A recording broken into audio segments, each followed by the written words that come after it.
Hi, I'm Jordan Blake, and let me tell you about the day my sister laughed in my face while I stood at a bus stop in the pouring rain. She pulled up in her brand new Tesla Model X, the pearl white one with the falcon wing doors that cost more than most people's houses, and she actually rolled down her window to say, "Still riding the bus like a college kid? God, Jordan, when are you going to grow up and get a real life?" I watched her drive away, her perfectly manicured hand waving dismissively through the tinted glass, and I didn't say a word. I just adjusted my backpack, pulled my hood up against the October drizzle, and waited for the number 14 to take me downtown. Before we jump back in, tell us where you're tuning in from. And if this story touches you, make sure you're subscribed because tomorrow, I've saved something extra special for you. But 3 weeks later, when her mechanic walked into that garage and his face went white as he stammered, "Mr. Blake? Sir, what are you doing here?" The satisfaction I felt watching my sister's expression crumble was something I'll remember for the rest of my life. What she didn't know, what none of them knew, could have filled the Grand Canyon. And the best part? I never had to say a single word to prove anything. They figured it out all on their own, and by then it was way too late to take back everything they'd said. The morning it all started was typical for Portland in late September. The kind of gray, misty dawn where the rain isn't really falling but just sort of hanging in the air, coating everything with a fine layer of dampness that seeps through your jacket no matter how waterproof it claims to be. I was standing at the Max station on Southwest 5th Avenue, coffee in one hand, phone in the other, watching the minutes tick by on the arrival board. 7 minutes until the red line. 7 minutes of standing in the cold while around me, other commuters shuffled and yawned and stared at their screens with the glazed expression of people who'd rather be anywhere else. I didn't mind it, honestly. The commute gave me time to think, to decompress, to transition between the different versions of myself that I wore like jackets depending on who was watching. At the station, I was just another face in the crowd. Just another person in a sensible rain jacket and worn sneakers, clutching a travel mug from a coffee shop 3 blocks from my townhouse. Nobody looked twice. Nobody cared. That was exactly how I wanted it. My townhouse was in the Division Street area. Nothing fancy but comfortable. 2 bedrooms, a small backyard where my kids Emma and Lucas could play, a kitchen that Marcus had slowly been renovating on weekends when he wasn't at the hospital. Marcus worked as a nurse practitioner at OHSU, which meant long shifts and a salary that was respectable but not extravagant. We lived well. We weren't struggling. But we also weren't the kind of people who drove Teslas or summered in the San Juans or sent our kids to private schools where the tuition cost more than a year at a state university. At least that's what everyone thought. The truth was more complicated, but I'd gotten very good at keeping complicated things to myself. It was easier that way. Simpler. My sister Victoria, who everyone called Vicky, had never been good at simple. She'd married Brandon Hamilton 6 years ago, a real estate developer whose family owned half the commercial properties in Lake Oswego, and from that moment on, her entire personality had been consumed by the need to prove she'd made it. The house in West Hills with the view of Mount Hood, the Tesla that she talked about the way some people talk about their children, the country club membership, the charity galas where she wore dresses that cost what most people spent on rent. And me? I was her cautionary tale, the younger sibling who'd made all the wrong choices, who'd turned down a stable corporate job to chase some vague dream that nobody really understood, who lived in a townhouse instead of a mansion, who took the bus instead of driving a luxury car, who shopped at Target instead of Nordstrom. I was the before picture in the magazine spread of her life, the example she used to make herself feel better about every expensive, frivolous decision she made. Our parents didn't help. Patricia and Robert Blake had worked themselves half to death to give us a comfortable childhood, and somewhere along the way they decided that comfort meant status. When Vicky married Brandon, they acted like she'd won the lottery. When I married Marcus, a nurse with student loans and a beat-up Honda Civic, they smiled politely and changed the subject whenever anyone asked about me. At family dinners, they asked Vicky about her latest vacation. They asked me if we were still renting or if we'd finally saved enough for a down payment. I'd stopped trying to explain things to them years ago. Let them think what they wanted. Let Vicky have her moment. It didn't matter. Except sometimes it did matter. Sometimes it mattered a lot. The Max arrived with a hydraulic hiss, and I climbed on, finding a seat near the back where I could watch the city wake up through rain-streaked windows. Powell's books sliding past. The Pearl District with its converted warehouses and overpriced condos. Pioneer Courthouse Square where a handful of early morning joggers were doing laps despite the weather. Portland was beautiful in its own gray, understated way. I'd grown up here. I'd never wanted to leave. My phone buzzed. A text from Marcus. Kids are up. Emma wants pancakes. You survived the commute? I smiled and typed back. Still alive. Make her the blueberry ones. Love you. 3 little dots appeared. Then disappeared. Then appeared again. Finally. Love you too. Dinner at your parents' tonight. Don't forget. My stomach clenched. I had forgotten. Of course it was tonight. My father's 65th birthday. The whole family would be there. Which meant Vicky would be there. In whatever designer outfit she'd chosen to remind everyone how successful she was. Brandon would be there, talking about interest rates and investment properties in that booming voice he used when he wanted everyone to know he understood money. And I would be there in my sensible slacks and cardigan from last season, smiling and nodding and pretending I didn't notice the way my mother's eyes lingered on Vicky with pride and skimmed over me with something that looked a lot like pity. The Max slid into the downtown transit mall. And I got off, merging into the stream of people heading toward their various office buildings and coffee shops and morning meetings. I walked 3 blocks north, then turned down a side street that most people ignored, unless they worked in one of the tech companies that had quietly colonized this part of downtown. The building was unremarkable from the outside. Red brick. Big windows. A small sign by the door that said, Pioneer Tech Hub, in understated letters. I badged in through the security door, nodded at the receptionist who knew better than to use my last name in public spaces, and took the elevator to the 4th floor. The doors opened onto an open-plan office space that looked like every other startup in Portland. Exposed brick walls. Standing desks. A coffee bar that would put most cafes to shame. People in hoodies and vintage t-shirts, typing away on laptops covered in stickers. Morning, Mr. Blake. Jamie Chun looked up from their desk near the windows, grinning. Jamie was my assistant, my confidant, and one of exactly 3 people in my personal life who knew the whole truth. How was the commute? Wet, I said, shrugging out of my jacket and hanging it on the rack by my office door. How's the day looking? Meeting with the Portland Business Journal at 10. Investor call at noon. Your sister called the main line at 8:15 asking if you still worked here. I froze halfway to my desk. She what? Jamie's grin widened. Yep. Receptionist told her we don't give out employee information. She got pretty huffy about it. Said she was family and she just wanted to know where her brother worked these days because apparently you're being secretive. I closed my eyes and counted to 5. Of course Vicky was digging around. Of course she couldn't just let things be. What did the receptionist say? Exactly what we trained her to say. That if Ms. Blake Hamilton wanted to reach you, she should try your personal cell phone. She hung up after that. I sank into my chair and stared at the laptop on my desk, the same unremarkable laptop I carried back and forth every day in my backpack. She's going to make tonight unbearable, isn't she? Preparing and narrating this story took us a lot of time, so if you are enjoying it, subscribe to our channel, it means a lot to us. Now back to the story. Probably, Jamie said cheerfully.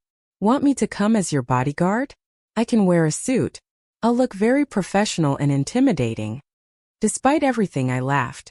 Thanks, but I'll survive. I always do. The morning passed in a blur of emails and meetings and the 1,000 small decisions that came with running a company that most people had never heard of, but that was quietly revolutionizing public transportation software across the Pacific Northwest. We'd started small, just me and 2 friends from college, working out of a basement apartment and eating ramen for dinner. 5 years later, we had 40 employees, contracts with 3 major cities, and venture capital firms that wouldn't stop calling. Last year, we'd been featured in TechCrunch. The article had called me a visionary. My face had been on the cover, standing in front of a MAX train, talking about sustainable urban development and the future of public transit. My parents hadn't seen it. Neither had Vicky. I hadn't sent them the link.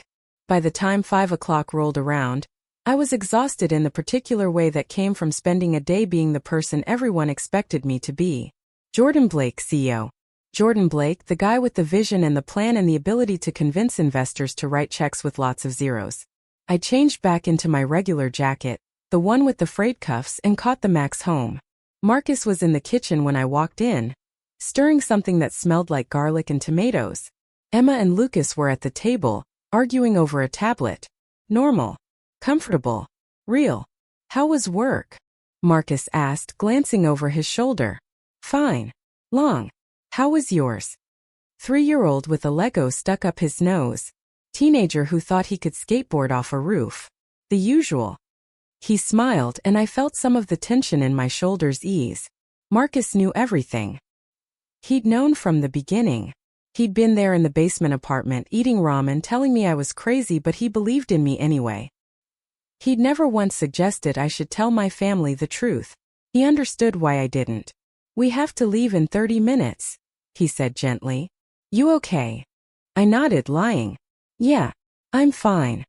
The Blake family home in Lake Oswego was exactly the kind of house my parents had dreamed about when they were young and struggling. Sprawling. Immaculate. The kind of place where you took your shoes off at the door not because anyone asked but because the floors were too nice to risk scuffing. My father had bought it 10 years ago when his accounting firm finally took off, and my mother had decorated it like a show home. Everything matched. Everything gleamed. Vicky's Tesla was already in the driveway when we pulled up in Marcus's Honda. Pearl white. Spotless. The falcon wing doors closed like the wings of some enormous mechanical bird. I stared at it for a moment, then grabbed the birthday cake we picked up from the bakery and headed inside. Jordan. Marcus. Kids. My mother appeared in the doorway, apron tied around her waist, smile bright and just slightly strained.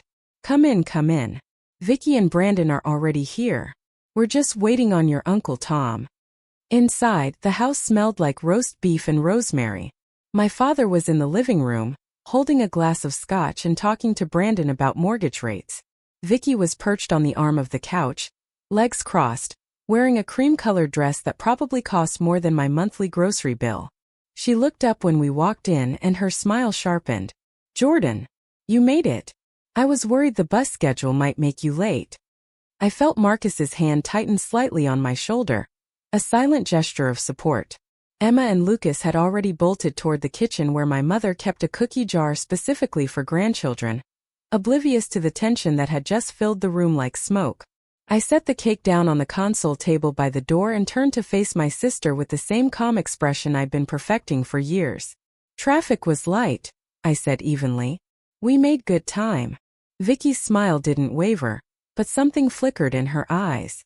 Disappointment maybe that I hadn't taken the bait.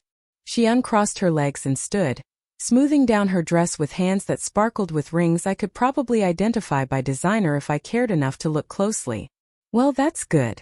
I was just telling Mom how worried I've been about you. Taking public transportation in this weather at your age.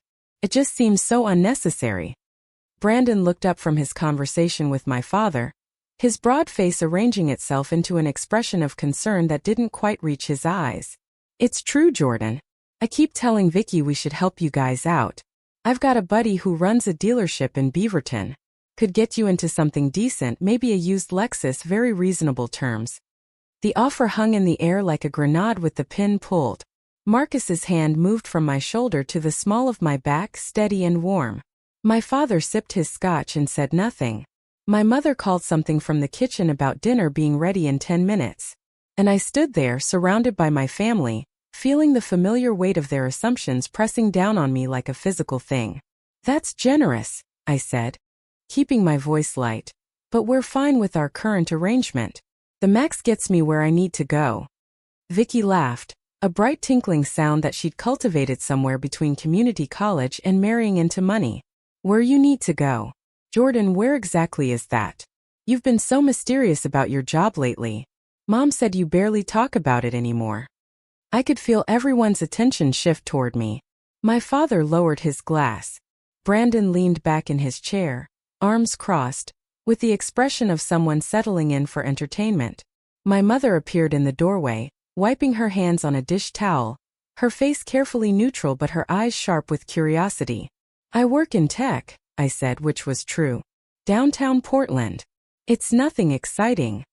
Tech, Vicky repeated as if tasting the word. Doing what exactly? Are you like a programmer or something? I thought you studied business. I did study business. So you're in management? Something like that. The vagueness was intentional, but it was also dangerous. I could see Vicky's mind working, trying to figure out why I wouldn't just answer the question directly. She exchanged a glance with Brandon, some silent communication passing between them that I couldn't quite read. Then she smiled again, wider this time. Well, whatever it is, I'm sure it's fine for now. Everyone has to start somewhere, right? I mean, Brandon started in his dad's company doing basically filing and coffee runs, and look at him now. She gestured at her husband like he was a prize she'd won at a carnival. It just takes time to work your way up. And the right connections, of course. That's so important. Marcus cleared his throat softly, a warning. I knew what he was thinking. Let it go. Don't engage. We'd had this conversation a dozen times. There was no point in trying to correct Vicky's assumptions because she didn't want to be corrected. She needed me to be struggling. She needed me to be the cautionary tale that made her own choices look brilliant by comparison. But standing there in my parents' pristine living room, watching my sister's self-satisfied smile, I felt something crack inside me. Just a little. Just enough to make me reckless. Actually, the connections aren't that important if you're solving a real problem, I heard myself say. The market tends to find good solutions regardless of who you know. Vicky's smile faltered for just a second. Well, sure, in theory. But in the real world, it's all about networking. Right, Dad? My father made a non-committal sound. He'd built his accounting firm on relationships, on knowing the right people, on playing golf with potential clients. He probably agreed with Vicky, but he also had enough social grace not to pile on when I was already outnumbered. Dinner's ready, my mother announced brightly, too brightly. Everyone to the dining room. Tom just texted he's 5 minutes away. Jordan, Marcus, can you help me bring things out? The dining room table was set like something from a magazine spread. White tablecloth. Good china. Candles that my mother only lit for special occasions. My father took his place at the head, and everyone else arranged themselves in the familiar configuration we'd fallen into over years of family dinners. Vicky and Brandon on one side, me and Marcus on the other. The kids at the smaller table by the window. Uncle Tom, my father's brother, taking the seat next to my mother and immediately launching into a story about his latest fishing trip that no one particularly wanted to hear but everyone politely acknowledged. The food was excellent. My mother had always been a good cook, and she'd outdone herself for my father's birthday. Roast beef with horseradish sauce. Roasted vegetables that were somehow both crispy and tender. Mashed potatoes with enough butter to make a cardiologist weep. Fresh rolls from the bakery downtown. Everything perfect. Everything just right. And yet the meal felt like walking through a minefield blindfolded. Vicky dominated the conversation the way she always did, steering it toward topics that allowed her to showcase her life. The fundraiser she was chairing for the Children's Hospital. The vacation she and Brandon were planning to Cabo. The interior designer they'd hired to redo their master bathroom because the current one was just too dated, even though they'd only renovated it 3 years ago. It's marble from Italy, she said, cutting into her roast beef with surgical precision. Carrara. The same kind Michelangelo used. I mean, obviously we're not sculptors, but there's something about knowing you're walking on the same material as the masters, you know? Brandon nodded enthusiastically. The craftsmanship is incredible. You really can't compare it to the standard stuff they put in regular homes. It's an investment in quality. My mother made an appreciative sound. My father asked about the cost per square foot. Uncle Tom wondered aloud if marble was slippery when wet. And I pushed food around my plate, trying to calculate how much longer I had to sit here before it would be socially acceptable to leave. Marcus, reading my mind, squeezed my knee under the table. How are the kids doing in school? My mother asked, turning her attention to me with the kind of forced brightness that suggested she knew the conversation had been unbalanced and was trying to correct it. Emma's in 2nd grade now, right? 3rd, I said. She's doing great. Reading above grade level. Her teacher says she has a real talent for creative writing. That's wonderful. And Lucas? 5th grade. Obsessed with robotics. He's in the after-school club, building these little machines that can navigate obstacle courses. Vicky laughed that tinkling laugh again. Robotics club. That's so cute. Brandon, didn't you do something like that when you were in school? Debate team, Brandon corrected. Taught me how to argue a position, negotiate, read people. Skills I use every single day in business. I keep telling Vicky we should get the kids into programs like that when we have them. Build those soft skills early. When we have them. Vicky and Brandon had been married for 6 years and had been talking about having children for at least 4 of them. It hadn't happened yet, and I suspected it was a sore subject, but Vicky covered it with the same bright veneer she used to cover everything else that didn't match her perfect narrative. Speaking of business, my father said, looking at me with the kind of expression that meant he was about to ask a question I wouldn't want to answer. Jordan, your mother mentioned you haven't talked much about your company lately. How's it going? Still at that startup? The table went quiet. Even Uncle Tom stopped talking about fishing. I could feel everyone's eyes on me waiting. This was the moment. This was where I either continued the lie of omission or I told them something real. Marcus's hand found mine under the table. It's going well, I said carefully. We've been growing. Taking on new contracts. It's busy. What kind of contracts? Vicky asked, leaning forward slightly. Like, are you doing websites? Apps? Transit software? We work with cities to optimize public transportation systems. Oh. Her face fell slightly, as if I just told her I was in insurance. So like schedules and stuff? And route planning. Real-time updates. Integration with other transit systems. Accessibility features. It's actually pretty complex. I'm sure it is, she said in a tone that suggested she was sure it wasn't. Just seems like such a niche market. I mean, how many cities actually need that kind of thing? More than you'd think. Brandon jumped in, his voice taking on the patronizing tone he used when he wanted to sound experienced and worldly. The problem with niche markets is scalability. You can do well in a small pond, but if you want to really grow, really build wealth, you need to think bigger. Diversification. Multiple revenue streams. Real estate, for example, is always going to be valuable because people always need places to live and work. Tech stuff like transit apps, that's great, but it's so dependent on government contracts and bureaucracy. Very unstable. I took a sip of water to buy myself time. The reasonable response would be to nod and agree, and let Brandon think he'd given me valuable advice.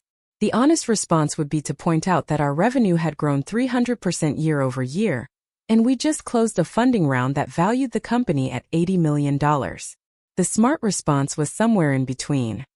Government contracts can actually be very stable if you deliver quality work, I said mildly. Bureaucracy moves slowly, but once you're in, you're in.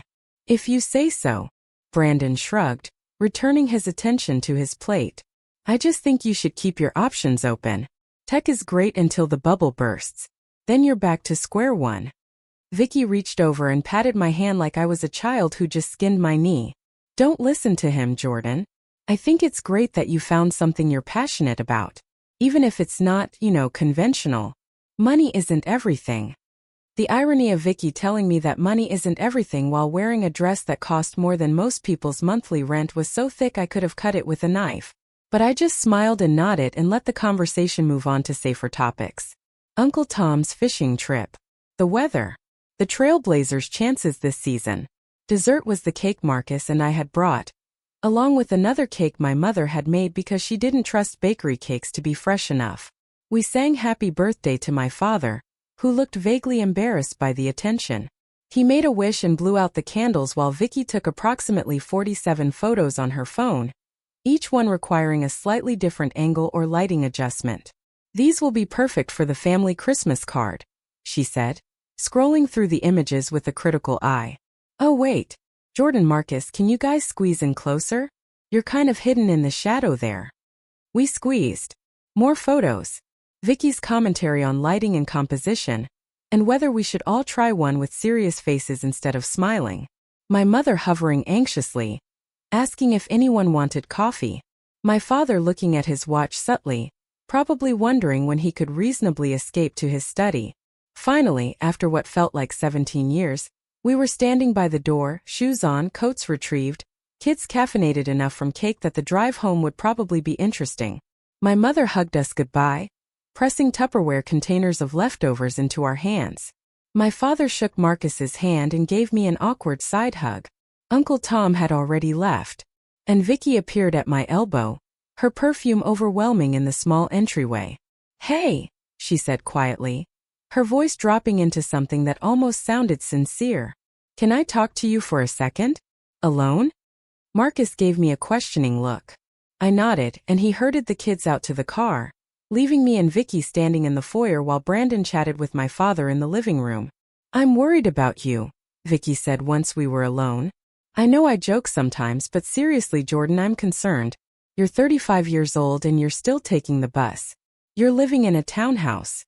Marcus is working himself to death at the hospital, and you're doing this tech thing that doesn't seem to be going anywhere. When are you going to face reality?" I stared at her, genuinely unsure if she was being malicious, or if she actually believed what she was saying. "I appreciate your concern, but we're fine. Are you, though?" She glanced back toward the living room, making sure we weren't being overheard. "Because Mom told me you guys haven't taken a real vacation in 3 years. Emma and Lucas are in public school. You drive a 12-year-old Honda. Those are not fine things, Jordan. Those are struggling things." "We're not struggling." "Then why won't you let us help you?" Brandon's offer about the car was genuine. "We could co-sign a loan if you need it. We could even just give you the down payment. You're family. We take care of family." There it was. The offer wrapped in concern, with just enough condescension underneath to make it clear that helping me would actually be helping herself. Vicky got to be the generous big sister. I got to be the grateful recipient of her charity. Everyone won except for my dignity. "I don't need a car," I said, keeping my voice level. "I don't want a car. The Max works perfectly fine for my needs." Her expression shifted, frustration bleeding through the concern. "God, you're so stubborn. Do you know how embarrassing it is to tell my friends that my brother takes public transportation? They all think you're poor. And that bothers you because? Because it reflects on all of us. Because people judge. Because I'm trying to build a reputation in this city, and it doesn't help when my own family looks like they're barely scraping by." There it was. The truth underneath all the concern. This wasn't about me. It had never been about me. This was about how my choices made her look. I took a deep breath and reached for the door handle. "I'm sorry my life is embarrassing to you, Vicky. But it's my life. I'm going to live it the way I want. And if your friends judge you based on what kind of car your brother drives, maybe you need better friends." Her face flushed. "That's not what I meant." "Yes, it was. But it's fine. We're good. Thanks for dinner." I walked out before she could respond, letting the cool October air hit my face like a slap. Marcus had the car running, the kids already buckled in the back, their faces illuminated by the glow of their tablets. I slid into the passenger seat and closed my eyes. "That bad?" Marcus asked gently. "She told me I'm embarrassing her by taking the bus." "Of course she did." He put the car in reverse and backed down the driveway, the headlights sweeping across Vicky's Tesla. "You okay?" I opened my eyes and looked at him, at his kind face and his tired eyes and the slight stubble on his jaw that meant he'd worked a double shift before coming here. At the man who'd believed in me when I had nothing but an idea and a dream and a basement apartment. Who'd never once suggested I should do things differently just because it would be easier or more conventional or less embarrassing to my sister. "Yeah," I said. "I'm okay." But I wasn't. Not really.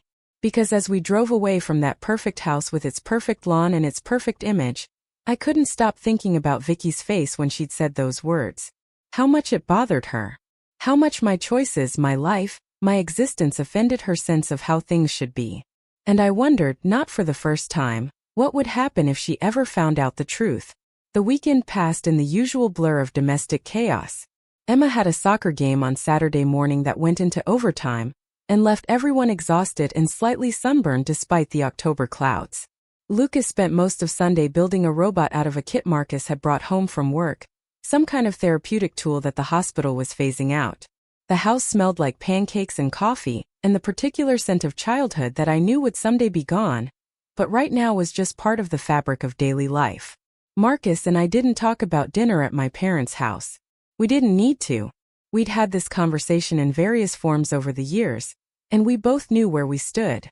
He thought I should tell my family the truth. I thought the truth would create more problems than it solved. We'd agreed to disagree and moved on. Monday morning came too quickly. I was back at the Max station, back in my unremarkable jacket, back to being just another face in the commuter crowd. The rain had picked up over the weekend. Proper Oregon rain now, the kind that soaked through everything and turned the city gray and silver. I watched the trains come and go, watched people shuffle on and off with their coffee cups and their tired expressions, and felt the familiar sense of anonymity settle over me like a coat. At the office, Jamie was waiting with my schedule and a knowing look. "Your sister called again." I stopped mid-step. "When?" "This morning. At 3. Asked for you by name this time. Receptionist transferred her to my line because she's learning. I told her you were in meetings all day, and I'd pass along a message." She said, and I quote, "Tell him I need to talk to him about a family matter. It's urgent." I sank into my chair and pulled out my phone. 3 missed calls from Vicky. 2 voicemails. I didn't listen to them. Whatever she wanted, it could wait until I was mentally prepared to deal with it. "Want me to screen your calls today?" Jamie offered. "Please." The morning was busy enough to keep me distracted. We had a demo for the Seattle Metro team at 10, and they were notoriously difficult to impress. I spent an hour before the meeting going over our presentation with the development team, making sure every statistic was current, every visual was clear, every potential question had a prepared answer. By the time we logged into the video call, I'd almost forgotten about Vicky. The demo went well. Better than well. The Seattle team asked smart questions and seemed genuinely interested in what we could do for their system. They wanted a follow-up meeting next week. They wanted to talk about contract terms. They wanted references from our other clients. All good signs. After the call ended, I leaned back in my chair and allowed myself a moment of satisfaction. This was why I did it. Not for the money, though the money was nice. Not for the recognition, though seeing our work make a difference felt good. I did it because public transportation mattered. Because cities that moved efficiently were cities that thrived. Because making it easier for people to get where they needed to go without sitting in traffic or polluting the air or spending half their paycheck on car payments was actually important work. Jamie knocked on my office door. "Your sister's here." I sat up so fast I nearly knocked over my coffee. "What?" "Downstairs. In the lobby. She told the receptionist she's not leaving until she talks to you." Of all the scenarios I'd imagined, Vicky showing up at my office had never made the list. She didn't know where I worked. I'd been careful about that. I'd never mentioned the company name, never brought her downtown, never posted about it on social media that she could see. How had she found me? "Do you want me to have security escort her out?" Jamie asked, their expression carefully neutral. I thought about it. Really thought about it. The easy answer was yes. Have her removed. Maintain the separation I'd worked so hard to preserve. But Vicky being Vicky, that would probably just make things worse. She'd cause a scene. She'd call our parents. She'd find some way to turn this into a story about how I was shutting out my family. "No," I said finally. "I'll go down." The elevator ride down to the lobby felt longer than it should have. I watched the numbers descend, feeling my carefully constructed worlds colliding in a way I'd spent years trying to prevent. Floor 4. Floor 3. Floor 2. Each number a countdown to a confrontation I wasn't ready for. When the doors finally opened, I saw her immediately. Vicky was standing near the reception desk, looking completely out of place in her designer outfit among the casual tech workers coming and going. She had her phone out, probably texting someone about how she was waiting in some dingy office building for her difficult brother. The receptionist, a young woman named Kelly who I'd hired specifically because she was unflappable, sat behind the desk with a polite smile that didn't quite reach her eyes. When Vicky saw me, her face transformed. Relief first, then irritation, then something harder to read. She crossed the lobby in 6 quick steps, her heels clicking on the polished concrete floor. "Finally," she said. "Do you have any idea how long I've been waiting? Your assistant wouldn't let me up. Your receptionist acted like I was some kind of criminal. This is ridiculous, Jordan." I glanced at Kelly, who gave me the slightest shrug. Doing her job exactly as trained. "Let's talk outside," I said to Vicky, already moving toward the door. The last thing I needed was this conversation happening in my lobby where anyone could overhear. The street was busy with lunch traffic, People hurrying between food trucks and restaurants, trying to grab something before the rain picked up again. I led Vicky half a block down to a small plaza with a few benches, far enough from my building that we wouldn't be obviously connected to it. How did you find this place? I asked once we were relatively alone. She looked almost proud of herself. I hired someone. A private investigator. Well, not a real one, just some guy Brandon knows who does background checks for the real estate company. I gave him your name and he found your employer in like 2 days. I felt something cold settle in my stomach. You hired someone to investigate me. Don't be dramatic. I was worried about you. You've been so secretive. And after dinner the other night, I just had this feeling that something was wrong. So I looked into it. She waved her hand dismissively, as if hiring someone to dig into my life was the most reasonable thing in the world. And honestly, I'm glad I did, because Jordan, what is this place? Pioneer Tech Hub? I looked it up online and there's barely any information. No website, no reviews, nothing. What kind of legitimate company doesn't have a website? The kind that doesn't need to advertise because we work on contracts, I said, keeping my voice even despite the anger building in my chest. We're B2B, Vicky. Business to business. We don't need a consumer-facing website. She crossed her arms, her designer bag swinging from her elbow. Okay, but what do you actually do here? And don't give me that vague transit software nonsense. I want specifics. Are you like an entry-level programmer? Customer service? What? This was the moment. I could feel it crystallizing around us like ice forming on a window. I could tell her the truth right now. I could explain exactly what I did, show her the articles, the funding announcements, the contracts worth millions of dollars. I could watch her face change as she realized that everything she'd assumed about my life was wrong. Or I could keep the secret a little longer. Keep my two worlds separate. Protect the peace I'd built in the parts of my life she couldn't touch. I'm in management, I said, choosing the same vague answer I always gave. I oversee projects. Make sure things run smoothly. It's not that exciting. Her eyes narrowed. Management of what? How many people? What's your title? Does it matter? Yes, it matters. Jordan, I'm trying to help you. I'm trying to understand why you're working in this random building downtown, taking the bus every day like you can't afford a car, living in a townhouse when you could be doing so much better. Something doesn't add up, and I'm worried that you're in over your head or you're being taken advantage of, or I don't know what, but something is wrong. A woman walked past us pushing a stroller, glancing over at the sound of Vicky's raised voice. I waited until she was out of earshot before responding. Nothing is wrong. I'm happy with my job. I'm happy with my life.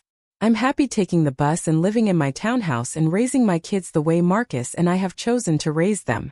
The fact that it doesn't look like your life doesn't mean there's something wrong with it. But why won't you just tell me what you do? Her voice had taken on a desperate edge now. Frustration bleeding into something that might have been genuine confusion. Why are you being so secretive?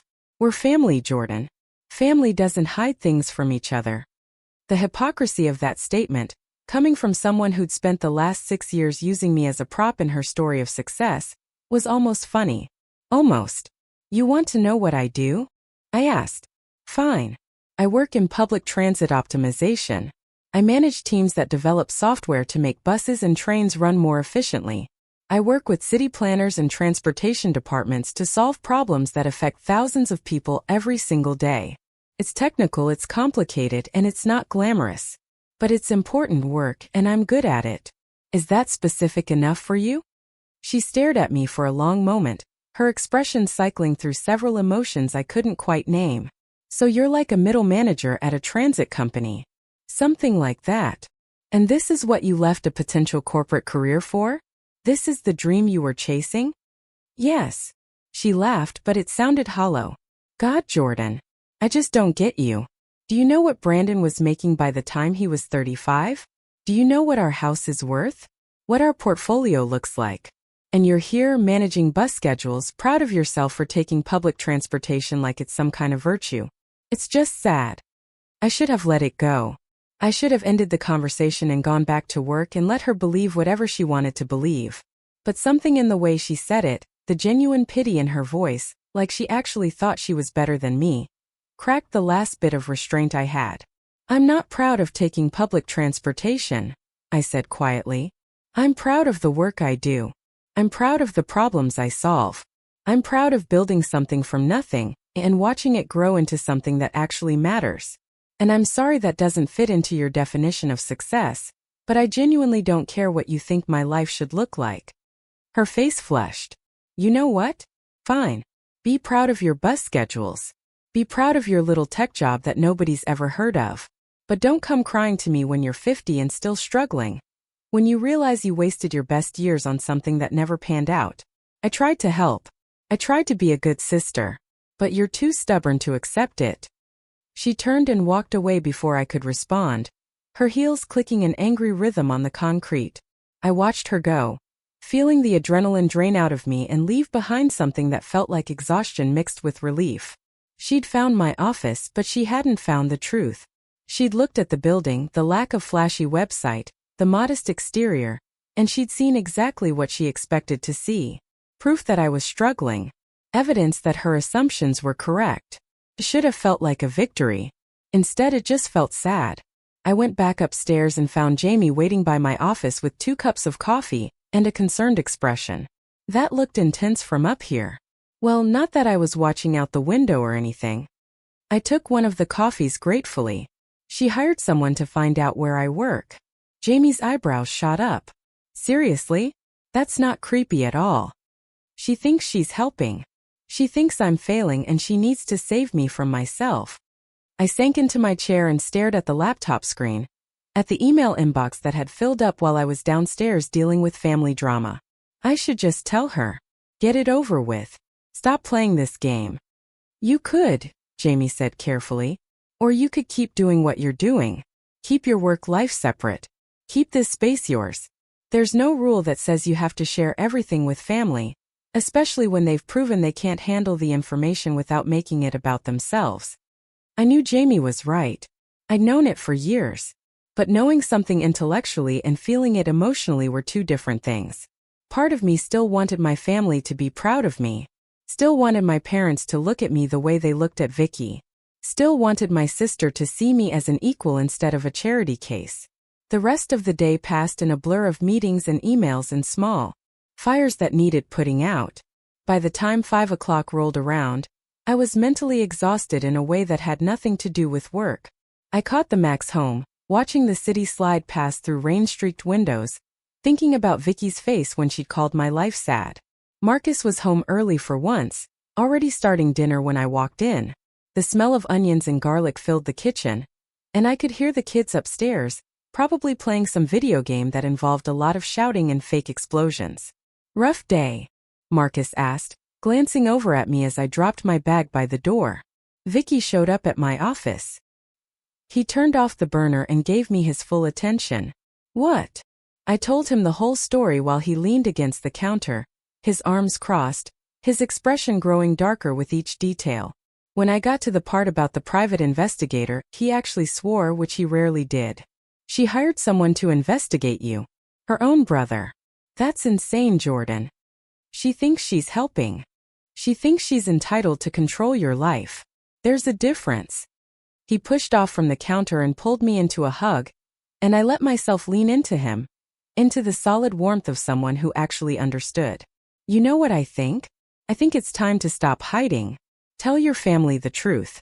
Let them deal with it however they're going to deal with it. At least then you won't have to keep managing their perception of you. What if it makes things worse? How could it possibly make things worse? Vicky already thinks you're a failure. Your parents already treat you like you're struggling. At least if they knew the truth, they'd have to confront their own assumptions. They'd have to admit they were wrong. I pulled back and looked at him. You really think they'd admit that? You think Vicky would say, "Oh, I was wrong, Jordan's actually successful, my bad"? She'd find a way to make it about her. She'd be hurt that I didn't tell her. She'd say I was showing off or being secretive or something. It wouldn't fix anything. Marcus sighed, running a hand through his hair. Maybe not. But at least it would be honest. At least you wouldn't have to keep pretending to be someone you're not. He was right. I knew he was right. But the gap between knowing something and doing something felt impossibly wide. The next few days passed without incident. Vicky didn't call, didn't text, didn't show up at my office again. I told myself that was a good sign, that maybe she'd gotten whatever she needed out of our confrontation and would leave me alone for a while. I should have known better.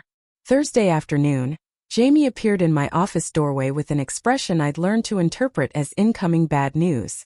"You're going to want to see this." They handed me their phone, open to a local networking group on social media. The kind of group where Portland professionals posted about job opportunities and business advice, and occasionally complained about traffic.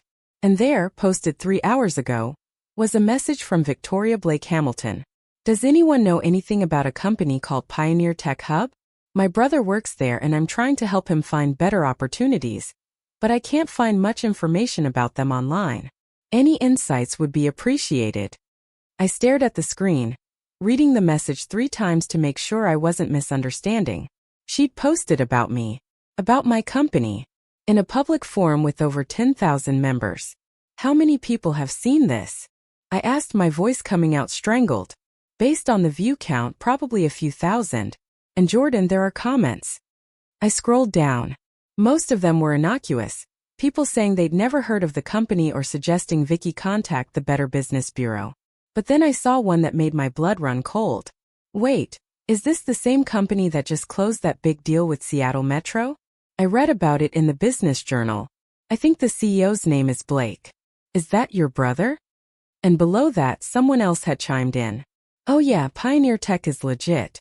They're kind of a big deal in the transit world. I heard they're valued at like 80 million or something crazy. And below that, 3 more comments, each adding pieces of information that I'd carefully kept separate. The funding rounds, the contracts, the TechCrunch article from last year. Everything I hadn't told my family, laid out in a public thread for anyone to see.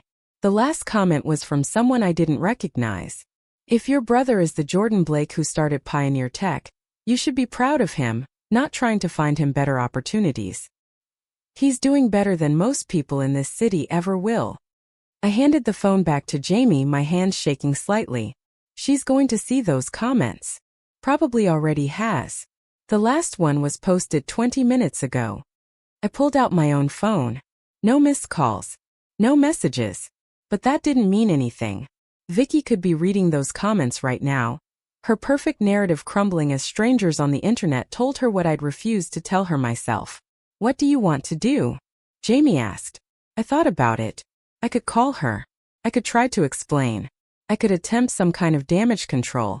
Or I could wait. Let her come to me. Let her process this information on her own terms and then decide how to respond. Nothing, I said finally. I'm not doing anything. She went looking for information, and she found it. That's on her. Jamie nodded slowly. For what it's worth, I think that's the right call. She created this situation. Yeah, I said, but I didn't feel good about it. I felt like I was watching a car crash in slow motion, knowing there was nothing I could do to stop it. The call came at 8:30 that night, right in the middle of Lucas's bedtime routine. I was helping him pick out clothes for the next day when my phone started buzzing on the dresser. Vicky's name flashed on the screen. I looked at Marcus, who was reading to Emma in her room across the hall, and he gave me a nod. Go ahead. Deal with it. I stepped into the hallway and answered. Hi, Vicky. Silence on the other end. Not the kind of silence that meant she'd hung up, but the kind that meant she was trying to figure out what to say. I waited. I saw the comments, she said finally. Her voice sounded strange. Flat. On that post I made. People are saying you started your company. That it's worth millions. That you're some kind of big deal in the tech world. Yeah. Is it true? I closed my eyes and leaned against the wall. Yes. More silence. Longer this time. I could hear her breathing, could imagine her standing in her perfect house with her perfect life, trying to reconcile the brother she thought she knew with this new information. Why didn't you tell me? She asked, and for the first time in years, she sounded genuinely hurt instead of angry or condescending. Why didn't you tell any of us? Because I knew how you'd react. How I'd react. Jordan, I've been worried about you. I've been trying to help you. I thought you were struggling, and the whole time you were what, secretly rich? Running a successful company? Making me look like an idiot for trying to help you? And there it was. Not hurt that I hadn't trusted her with the truth. Hurt that the truth made her look bad. This isn't about you, Vicky. Of course it's about me. I've been telling people you work in tech doing some entry-level thing. I've been making excuses for why you take the bus and live in a townhouse. And now everyone's going to know I was wrong. Everyone's going to know I had no idea what my own brother was doing with his life. Is that really what you're concerned about right now? How this makes you look? Don't act like I'm being shallow. You lied to me. To all of us. You let us think you were barely getting by when you were actually successful. That's messed up, Jordan. That's really messed up. I felt the anger that had been building for days, maybe years, finally break through. I didn't lie. I just didn't correct your assumptions. There's a difference. And maybe if you'd ever bothered to actually ask me about my life instead of just assuming you knew everything, you would have found out sooner. I did ask. At dinner. And you were vague and weird about it. Because every time I try to talk to you about anything real, you turn it into a comparison. You turn it into a competition. You've spent 6 years treating me like I'm a failure because it makes you feel better about your own choices. Why would I want to give you more ammunition? She sucked in a breath, sharp enough that I could hear it through the phone. That's not fair. Isn't it? Think about every conversation we've had in the last 5 years. Think about every family dinner, every phone call, every time you've offered to help me. It's never been about helping. It's been about proving that you made the right choice and I made the wrong one. I can't believe you think that little of me. I can't believe you think that little of me. You hired someone to investigate my workplace, Vicky. You posted about me in a public forum trying to find me better opportunities because you couldn't accept that maybe I was fine where I was. You've never once considered that I might actually be happy with my life, even if it doesn't look like yours. The line went quiet again, and this time I could hear something that might have been crying. Soft, almost imperceptible, but there. Part of me wanted to take it back, to soften the blow, to do what I'd always done and make things easier for everyone else. But I was tired. Tired of managing her feelings. Tired of making myself smaller so she could feel bigger. I need to go, she said, her voice thick. I need to process this. Okay. But Jordan, this conversation isn't over. We need to talk. As a family, Mom and Dad need to know. They can know whatever you want to tell them, I said. I'm done keeping secrets to protect everyone's feelings. If you want to tell them, tell them. She hung up without saying goodbye. I stood in the hallway for a long moment, phone still pressed to my ear, listening to the silence where her voice had been. From Lucas's room, I could hear him calling for me, asking if I was done yet, saying he was ready for his story. From Emma's room, Marcus's voice rose and fell in the familiar cadence of whatever book they were reading tonight. Normal sounds. Safe sounds. The sounds of a life I'd built that had nothing to do with my sister's expectations. I put the phone in my pocket and went back to my son. Friday morning came with clearer skies, the kind of autumn day that made Portland look like a postcard. I stood at the Max station watching the sunrise paint the buildings downtown in shades of amber and gold, and I felt lighter somehow. The secret was out. Whatever happened next would happen, but at least I wouldn't have to carry it anymore. Jamie was waiting in my office when I arrived, 2 coffees and a tablet displaying several news alerts. You're trending, they said with a grin. I'm what? Locally trending. That social media post your sister made got picked up by a few business bloggers. There's a whole thing now about successful entrepreneurs who stay humble and use public transit. Someone wrote an opinion piece about how refreshing it is to see a CEO who practices what he preaches about sustainable transportation. You're basically a folk hero. I groaned and dropped into my chair.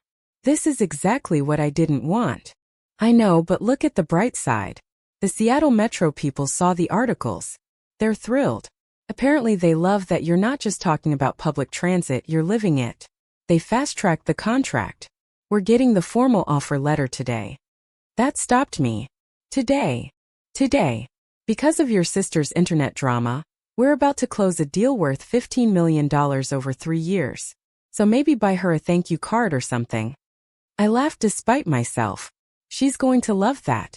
Her attempt to embarrass me accidentally made me more successful. The universe has a sense of humor, Jamie agreed.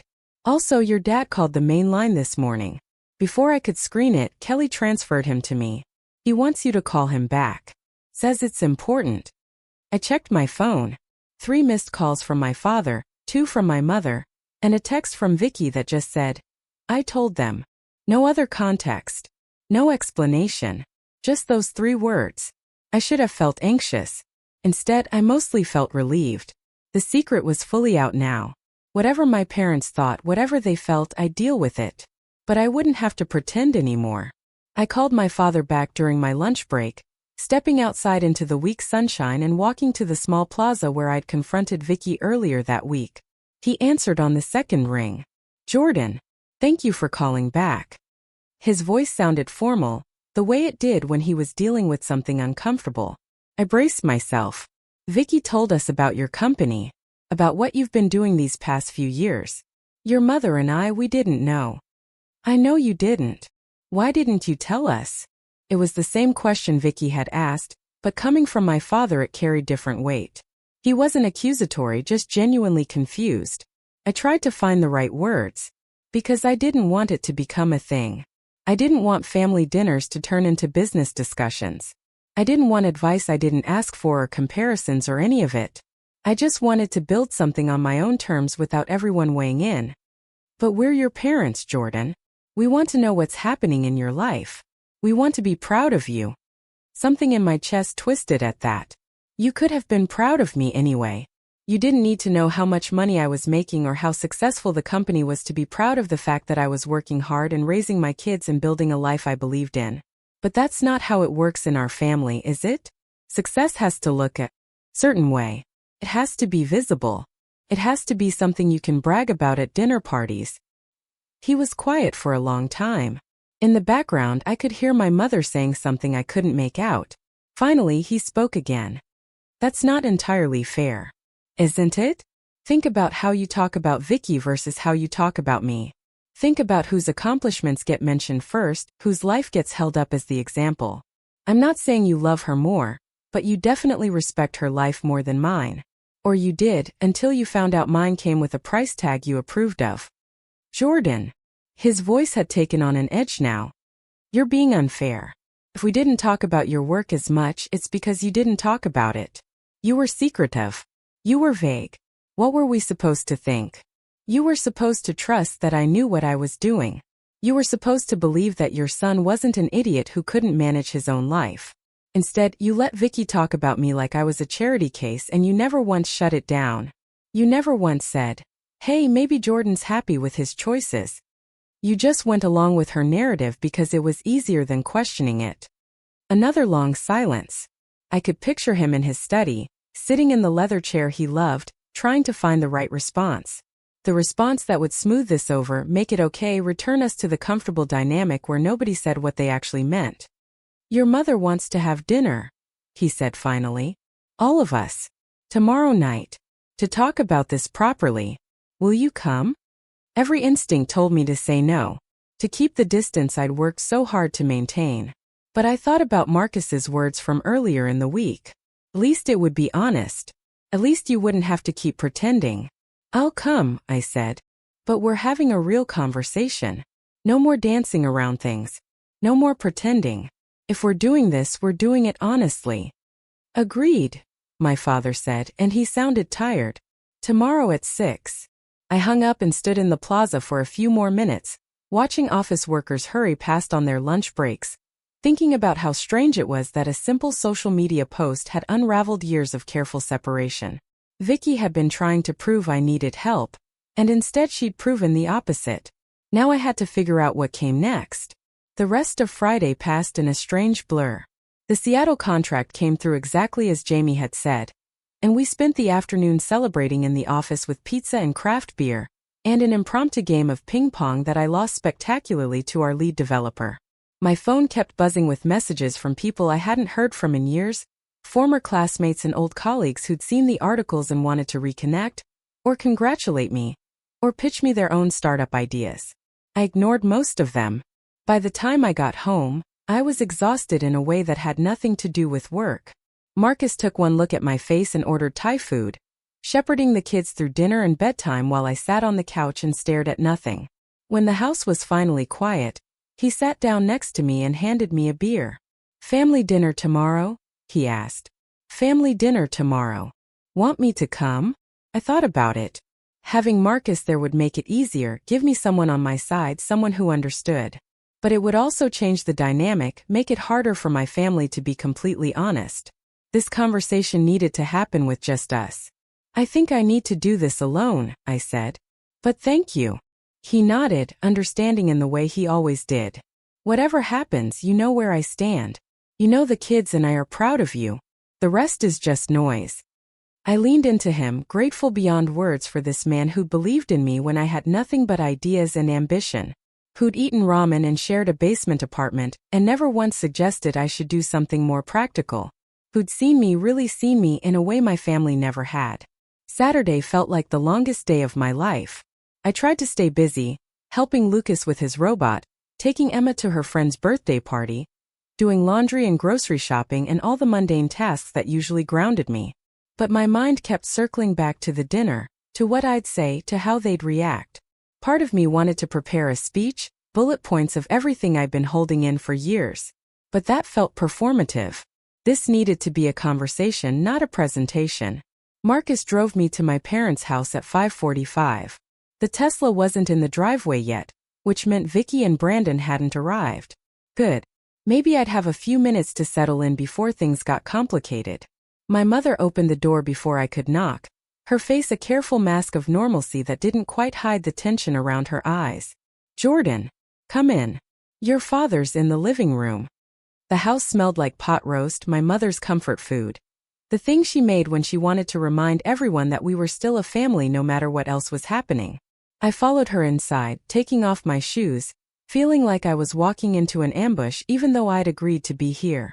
My father stood when I entered the living room, setting down his scotch with careful precision. Jordan, thank you for coming. We stood there awkwardly for a moment, nobody quite sure how to start this conversation. Then I heard the front door open again, and Vicky's voice filled the hallway, bright and brittle. We're here. Sorry we're late, traffic on the bridge was insane. She appeared in the living room doorway and stopped when she saw me, her expression flickering through several emotions too quickly to name.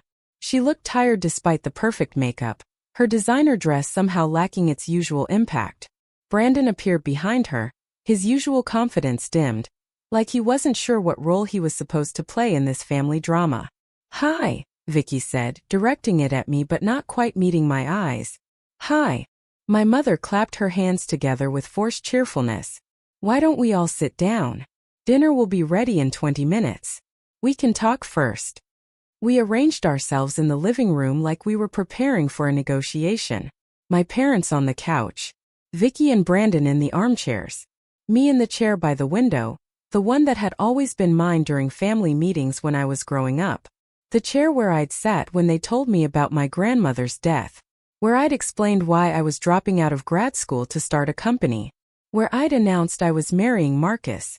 My father cleared his throat. I think we should start by acknowledging that we all could have communicated better. Jordan, you kept important information from us. But we also made assumptions about your life that weren't fair.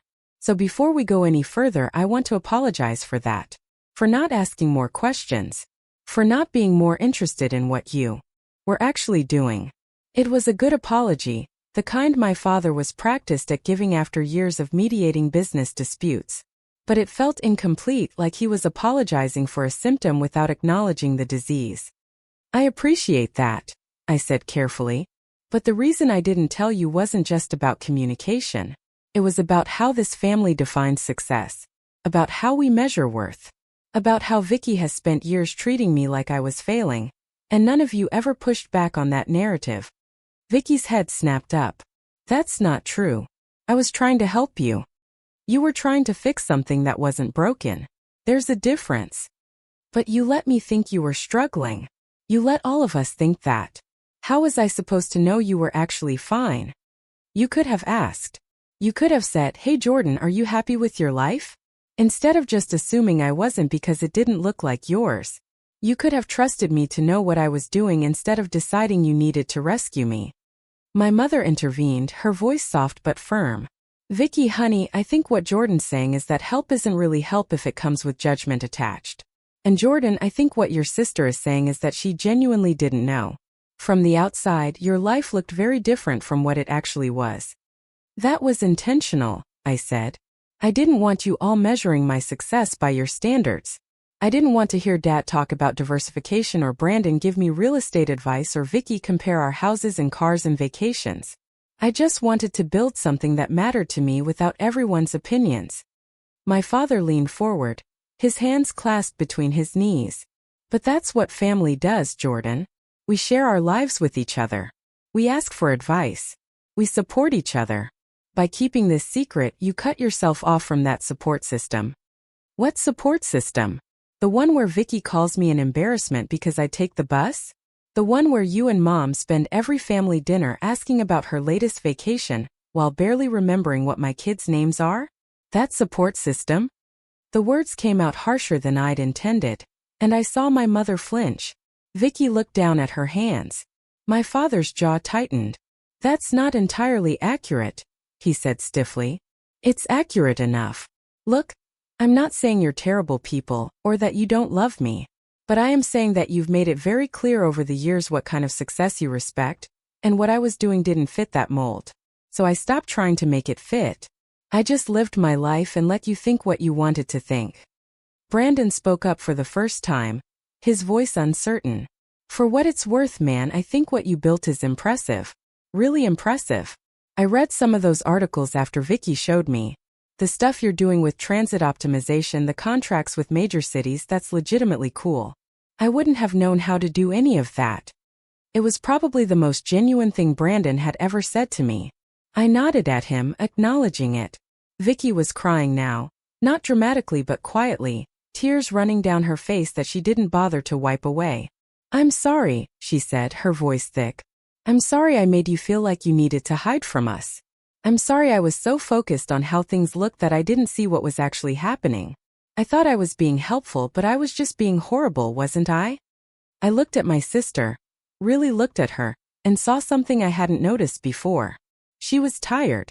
Under the perfect makeup and designer clothes and carefully maintained image, she looked exhausted. And I realized that maybe her need to constantly prove her success came from the same place as my need to hide mine.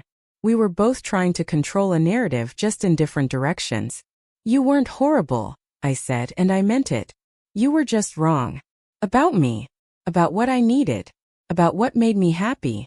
And I could have corrected you earlier, could have just told you the truth instead of letting you keep thinking what you were thinking. But I didn't trust you with it. I didn't trust any of you with it. And maybe that's on me too. My mother was crying now too, pulling tissues from the box on the side table and dabbing at her eyes. We just want to be part of your life, honey. We want to know what's happening with you. We want to celebrate your successes and support you through your struggles. We can't do that if you won't let us in. I know, I said.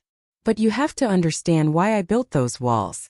You have to understand that letting you in means you don't get to judge my choices or compare me to Vicky or offer unsolicited advice about how I should be living. It means accepting that my version of success might look different from yours, and that's okay. My father nodded slowly. We can do that. We can try at least. That's all I'm asking. Just try. And Vicky, you have to stop treating me like a project. I'm not something you need to fix. I'm not failing just because I don't have a Tesla or a mansion or whatever other markers of success you think are important. I'm living the life I want to live, and that should be enough. She nodded, wiping her eyes with the back of her hand. It is enough. You're right. I've been awful. I've been so caught up in my own stuff that I couldn't see past it. And for what it's worth, I think what you're doing is incredible. I read all those articles and I was so proud of you, but also so angry at myself for not seeing it sooner. For not asking the right questions. You can ask them now, I said. That's the whole point of this conversation. We can start over. We can have an actual relationship instead of whatever weird performance we've been doing for the past 6 years. But it has to go both ways. You have to be willing to see me as I actually am, not as you think I should be. The timer went off in the kitchen, announcing that dinner was ready. My mother stood, smoothing down her skirt, looking relieved to have a reason to move. Let's eat. We can keep talking, but let's do it over food. Everything's better with food. Dinner was awkward at first. Everyone navigating this new dynamic where honesty was the expectation instead of polite avoidance. But slowly, gradually, it got easier. My father asked questions about the company, real questions, technical questions, questions that showed he was actually interested in understanding what I did. My mother wanted to know about the kids, about their schools and their hobbies and whether they knew about my work. Brandon asked about the business model, genuinely curious about how public sector contracts worked. And Vicky, to my surprise, was quiet for most of the meal. Not sulking, just listening, watching, processing. It wasn't until dessert that she finally spoke up. Can I come visit your office sometime? I want to see where you work. I want to understand what you do there. I looked at her across the table, trying to gauge if this was genuine or another attempt to control the narrative. But her expression was open, vulnerable in a way I hadn't seen since we were kids. Yeah, I said. You can come visit. And maybe you could explain some of it to me? Like the actual work, not just the business stuff. I want to understand why you're so passionate about public transit. I want to get it. I can do that. She smiled, small and tentative. Good. Because I have a lot to learn. About your life, about what matters to you. About being a better sister. We both have things to learn, I said. But we have time. After dinner, as I was getting ready to leave, my mother pulled me aside in the hallway. I'm sorry, she said quietly, for not seeing you, for not asking, for assuming that because you weren't doing things the conventional way, you must be struggling. That was wrong of me. It's okay, Mom. No, it's not. But it will be. We'll make it okay. She hugged me fierce and tight. I'm proud of you. I should have said that years ago, but I'm saying it now. I'm so proud of who you are and what you've built. I hugged her back, feeling something tight in my chest finally start to loosen. This wasn't a fix. This wasn't everything magically becoming perfect. But it was a start. The week after the dinner, something unexpected happened. Vicky's Tesla broke down. I only knew about it because she called me, her voice frustrated and embarrassed, asking if I knew a good mechanic. She was stranded at a coffee shop near Powell's, waiting for a tow truck, and she sounded more annoyed with herself than with the car. I can't believe this thing broke down, she said. It's supposed to be cutting-edge technology. It costs more than your house. More than my townhouse, I corrected. And even cutting-edge technology needs maintenance. I know. I just hate feeling stupid about car stuff. Brandon usually handles all this, but he's out of town and I don't know who to call. I thought for a moment. There's a place on the east side. Reeves Auto and Electric. They specialize in electric vehicles. I can text you the address. Have you taken your car there? I don't have a car, remember? Right. The bus thing. Which apparently is an environmental statement, not a financial limitation. I'm still adjusting to that. I laughed despite myself. It can be both. I take the bus because it's good for the environment and because it works for me. Not everything needs to be one thing or the other. That's very zen of you. Text me the address. And Jordan? Thanks. An hour later my phone rang again. This time it was an unfamiliar number. I almost didn't answer but something made me pick up. Is this Jordan Blake? The voice was male, middle-aged, with the slightly gruff tone of someone who worked with their hands for a living. Yes. This is Tony Reeves from Reeves Auto and Electric. I've got a Victoria Blake Hamilton here with a Tesla that needs work. And she mentioned you recommended my shop. That's right. Is there a problem? Not exactly. But she's here in my waiting room. And when she was filling out the paperwork, she put down your name as an emergency contact. And I recognized the name because, well, I read that article about you in the Business Journal last week. The one about the CEO who takes public transit. And I just wanted to say, man, what you're doing is great. My kid uses the Max to get to school every day. And it's gotten so much better in the past couple years. More reliable, better routes, actually useful. I don't know if your company had anything to do with that, but if you did, thank you. I felt my throat tighten unexpectedly. We did have something to do with that, actually. Part of our contract with TriMet. I'm glad it's making a difference for your family. It really is. Anyway, I'll take good care of your sister's car. And if you're ever in the neighborhood, stop by. I'd love to shake your hand properly. He hung up before I could respond. I sat there holding my phone, thinking about the strange chain of events that had led to this moment. Vicky's car breaking down. Her calling me for help. The mechanic recognizing my name and taking the time to thank me for work I'd done that I'd never expected anyone to notice, let alone appreciate. My phone buzzed with a text from Vicky.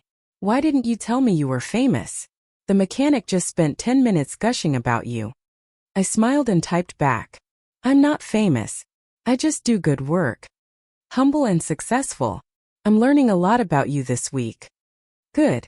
That's the idea. Another text came through. "The mechanic said the repairs will take a few days. Can I borrow your car?" "I don't have a car." "Right. Forgot. So how do you get around when you need to go somewhere the bus doesn't go?" "I rent one. Or I get a rideshare. Or Marcus lets me borrow his. It's not that complicated." "It sounds complicated." "It's different. Different isn't complicated." A pause then. "Can you teach me how to use the Max? I've lived here my whole life and I've never actually taken public transit. Isn't that ridiculous?" I stared at the text for a long moment, surprised by the request. "You want to learn how to take the bus? I want to understand your life. This seems like a good place to start." "Okay. I'll teach you. Tomorrow." Tomorrow. The next morning, I met Vicky at the same Max station where she'd mocked me weeks ago. She showed up 15 minutes early, dressed in jeans and a casual jacket that probably still cost more than my entire outfit, but at least looked appropriate for public transit. She seemed nervous, clutching a travel mug of coffee like a security blanket. "Hi," she said when she spotted me. "I'm here, ready to learn. Please don't let me do anything stupid." I smiled. "The Max is pretty straightforward. Come on, I'll show you." I walked her through buying a ticket from the machine, explaining the different zones and fare types. I showed her how to check the arrival board, how to identify which train was which, how to tap her ticket when she boarded. She listened intently, asking questions, taking notes on her phone like she was studying for an exam. When the red line arrived, we got on together. She chose a seat near the window and watched the city slide past with the kind of attention I usually associated with tourists, not people who'd lived here their whole lives. "I never noticed how much you can see from here," she said after a few minutes. "All these neighborhoods I drive past without really looking at them.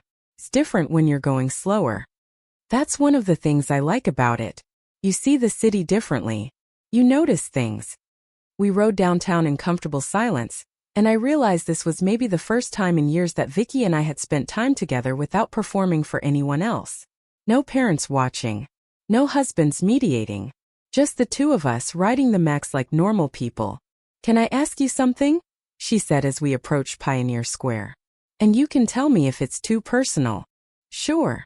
Are you happy? Like genuinely happy with your life?" I thought about it. "Yeah, I am. It's not perfect, but it's mine. I built it deliberately. Every choice I made was intentional. And that matters to me more than whether it looks successful from the outside." She nodded slowly. "I think I've been chasing the wrong things. The house, the car, the image. I thought that's what would make me happy, but mostly it just makes me tired. And when I saw how you were living, how content you seemed even though you didn't have any of the stuff I thought was important, it made me angry because it felt like proof that I was doing it wrong." "You're not doing it wrong. You're just doing it differently." "But am I happy? I don't know if I can answer that question the way you just did." We got off at our stop and stood on the platform while other commuters flowed around us. I looked at my sister, really looked at her, and saw someone I hadn't seen in a long time. Not the polished, perfect version she showed the world. Just Vicky. Uncertain. Searching. Trying to figure out what came next. "Maybe that's something you need to figure out," I said gently. "What makes you happy? Not what looks good or impresses people or fits the narrative. Actually happy." She hugged me then, suddenly and fiercely, right there on the Max platform. "Thank you," she whispered, "for being patient with me, for giving me another chance." "You're my sister," I said. "We get infinite chances. That's how this works." Over the following weeks, things shifted in my family. Not dramatically, not overnight, but gradually. Vicky started taking the Max to meet me for lunch sometimes, learning the routes, getting comfortable with a mode of transportation she dismissed her entire life. My parents came to visit my office, And my father spent an hour talking to our development team about the technical challenges of route optimization. My mother asked if Emma and Lucas wanted to spend a weekend with them, actually spending time with her grandchildren instead of just seeing them at formal family dinners. And Vicky stopped talking about status symbols, stopped comparing, stopped trying to fix me. We had actual conversations now about real things. She told me she was thinking about going back to school, that she'd always wanted to get her master's degree but had put it off. I told her about the challenges of scaling the company, of managing growth while maintaining the vision that had started everything. We talked like siblings instead of competitors, and it felt revolutionary. The social media posts that had started everything faded from public attention the way these things do, replaced by newer stories and different controversies. But the changes they'd sparked remained. My family knew the truth now. They couldn't unknow it. And that meant we had to build a new kind of relationship, one based on reality instead of assumptions.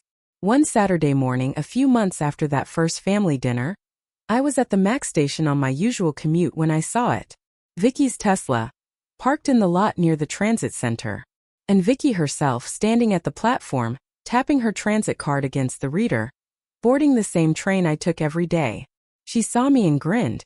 Figured I'd try the commute thing. Brandon thinks I'm crazy, but there's something kind of nice about it. Having time to think. Not sitting in traffic. Plus, environment. I laughed and made room for her on the bench. Welcome to the club. Does the club have membership cards? Just transit passes.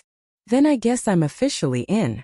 We rode downtown together, talking about nothing important, just the comfortable conversation of people who'd finally figured out how to be in each other's lives without all the baggage. And when we got off at our respective stops, when she headed to the nonprofit where she'd started volunteering and I headed to my office, I felt something I hadn't felt in years when it came to my family. Hope. The story could end there, with reconciliation and growth, and everyone learning important lessons about assumptions and communication. But life is messier than stories, and there was one more scene that needed to play out. It happened 3 months later, at my father's retirement party. The whole family was there, plus extended relatives and friends from his accounting firm and half of Lake Oswego society. It was exactly the kind of event my parents loved. All carefully planned elegance and important people making important small talk. I almost didn't go. These kinds of parties had always made me uncomfortable, all that performance and positioning. But this was my father's retirement, and despite everything, despite all the complicated history, I wanted to be there for him. Vicky found me early in the evening standing near the bar watching the crowd. You look like you're planning an escape route. Old habits. Want some company in your corner? Always. We stood together, drinks in hand, watching our parents work the room. And then someone approached, an older man in an expensive suit who I vaguely recognized from previous family events. Victoria, he said warmly, shaking her hand. Wonderful to see you. And this must be your brother. Jordan, is it? That's right. I've heard so much about you recently. Your father won't stop talking about your company. Very impressive work you're doing with public transportation. My firm has some city contracts as well, different sector, but I understand the challenges. You should be proud. He moved on before I could respond, drawn into another conversation. But I caught my father's eye across the room and he smiled at me. Not the polite smile he gave clients. A real smile. Pride. Vicky squeezed my arm. See? Told you they were proud of you. It's new, I said. I'm still getting used to it. You know what I'm getting used to? Having a brother who's more successful than me, and being genuinely happy about it instead of threatened. You're not in competition with me, Vicky. I know that now. Took me a while, but I know it. She paused, then added, for what it's worth, I'm proud of you too. Not because of the money or the success or any of that. Because you stayed true to yourself even when it would have been easier not to. That takes guts. Thank you. And thank you for not giving up on me. On us. It would have been easier to just cut us all off. Your family, I said. Flawed, complicated, occasionally infuriating family. But family. That means something. The party went late, full of speeches and toasts and embarrassing stories from my father's colleagues. When it was finally over, when the last guests had left and the catering staff were cleaning up, our family stood in the driveway of the venue, reluctant to let the evening end. Next family dinner is at our place, Marcus announced, appearing at my side with the kids, who'd spent most of the party playing with their cousins in the garden. I'm cooking. No arguments. My mother beamed. That sounds lovely. Can I help? Vicky asked. I've been wanting to learn how to make that pasta dish you do. Marcus looked surprised but pleased. Sure. Come over early, I'll teach you. As we said our goodbyes and headed to our various cars, I felt Marcus's hand slip into mine. You okay? He asked quietly. Yeah, I said, and I meant it. I really am. On the drive home with the kids asleep in the back and the city lights sliding past the windows, I thought about how far we'd all come from that rainy morning when Vicky had mocked me at the bus stop. About how one sister's attempt to prove her superiority had accidentally exposed a truth that changed everything. About how secrets, even ones kept for good reasons, always had a cost. But mostly I thought about the future. About family dinners that would actually feel like family. About my kids growing up knowing their aunt and their grandparents in real ways. Not just through forced visits and awkward small talk. About building something authentic instead of performing something perfect. The Tesla that had started this whole mess was still in Vicky's garage, but she drove it less now. She discovered, to her surprise, that she actually preferred taking the Max to a lot of places. It was easier, she said. Less stressful. Better for the environment. All true. But I suspected the real reason ran deeper. Every time she took public transit, she was choosing something real over something that looked good. And that choice meant something. As for me, I kept taking the bus. Not because I had to, not because I couldn't afford a car, but because it worked. I stood looking at anymore. Success was about building a life I believed in with people I loved, doing work that mattered. The car I didn't drive, the house that wasn't a mansion, the clothes that came from normal stores instead of boutiques, none of that defined me. And finally, my family understood that. 6 months after my father's retirement party, I got a call that I never expected. It was from a producer at a local news station, asking if I'd be willing to do an interview about sustainable business practices and urban development. Apparently, someone had pitched a story about the CEO who practices what he preaches, the tech entrepreneur who built a multimillion-dollar transit company while refusing to own a car. I almost said no. The attention still made me uncomfortable, and part of me wanted to retreat back into the anonymity I'd worked so hard to maintain. But then I thought about Tony Reeves, the mechanic who'd thanked me because the Max had made his kids' commute easier. I thought about all the people who used the systems we'd helped improve, people whose lives were just slightly better because of work we'd done that they'd never know about. Maybe visibility had a purpose. Maybe telling the story could help normalize the choices I'd made. Show other people that success didn't have to look like luxury cars and enormous houses. Maybe it could make a difference. I called Vicky before I made my final decision. We'd gotten into the habit of checking in with each other, running big decisions past one another, actually functioning like siblings who trusted each other's judgment. Do it, she said without hesitation. Tell your story. Let people see what you've built. You've spent so long hiding it, maybe it's time to let it be visible. What if it comes across as preachy? Like I'm judging people who make different choices? Then make sure you're clear that you're not. You're not saying everyone should take the bus or that owning a car makes you a bad person. You're just saying this is what works for you and this is why it matters to you. That's not preachy. That's authentic. When did you get so wise? I've been taking life advice from my little brother. Turns out he knows what he's talking about. The interview aired on a Tuesday evening. Marcus and I watched it together after the kids were in bed, both of us nervous about how it would come across. But watching it, I realized the producer had done something I hadn't expected. She'd focused not on me but on the impact. She'd interviewed TriMet riders about how the improved system had changed their commutes. She'd talked to city planners about the future of sustainable urban development. She'd shown footage of the Max running smoothly through downtown, of people getting where they needed to go efficiently and affordably. I was in it, of course, talking about why I'd started the company, about what public transit meant to me personally, about the choice to live the values I was trying to promote professionally. But I wasn't the story. The work was the story. The impact was the story. My phone started buzzing before the segment even ended. My mother texting that she'd recorded it and was so proud. My father calling to say he'd had 3 people from his old firm reach out asking about investment opportunities. Jamie sending a string of celebratory emojis. And Vicky with a simple message, "You did good, little brother." But the call that mattered most came the next morning.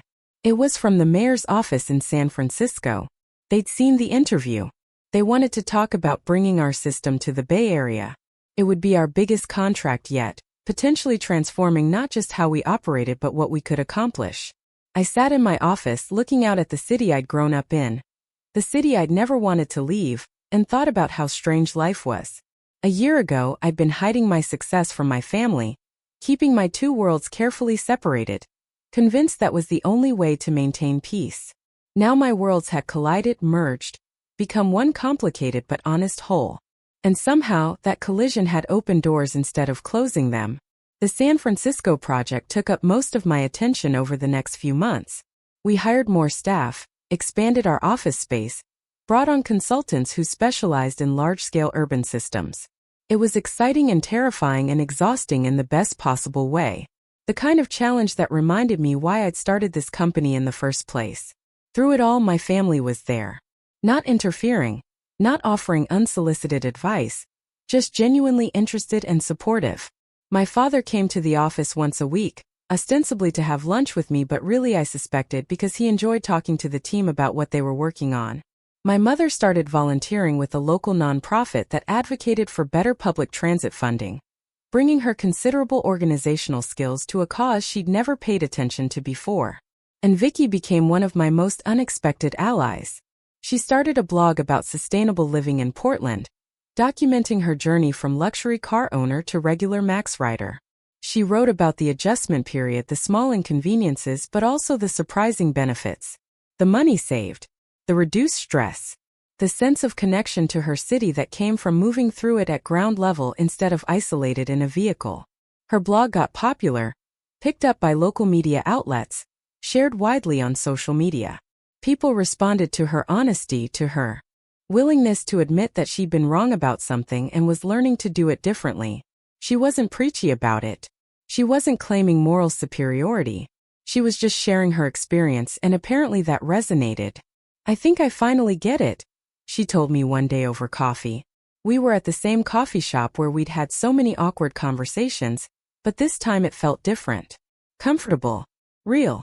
Get what? Why you kept it secret for so long. It wasn't about the money or the success. It was about protecting something that mattered to you from people who might not understand it or respect it. You were protecting your why. I nodded. That's exactly it. I knew that if I told you all, it would become about the numbers or the valuation or the recognition. But those things were never the point. The point was always the work itself, the impact, the belief that cities could function better if we just thought about transportation differently. And now I think you actually do understand, which makes it easier to share. She smiled. For what it's worth, I'm sorry it took me so long to get here. Sorry I made you feel like you had to hide. We both made mistakes, but we're fixing them now. That counts for something. Summer came, and with it Emma's 9th birthday. We threw a party in our backyard, nothing fancy, just kids running around with water balloons and adults chatting over burgers and beer. My parents came, bringing an elaborate cake from the expensive bakery downtown. Vicky and Brandon came, and to my surprise, Vicky showed up with gift bags full of books instead of the latest expensive toys or gadgets. Emma mentioned she liked reading, Vicky explained when I raised an eyebrow. So I picked out some books I loved when I was her age, plus a few newer ones the bookstore recommended. Emma was thrilled, immediately sitting down to flip through her new collection. Lucas got a robotics kit from his grandparents and disappeared into the garage with my father to start building it. Marcus manned the grill while my mother helped organize games for the kids.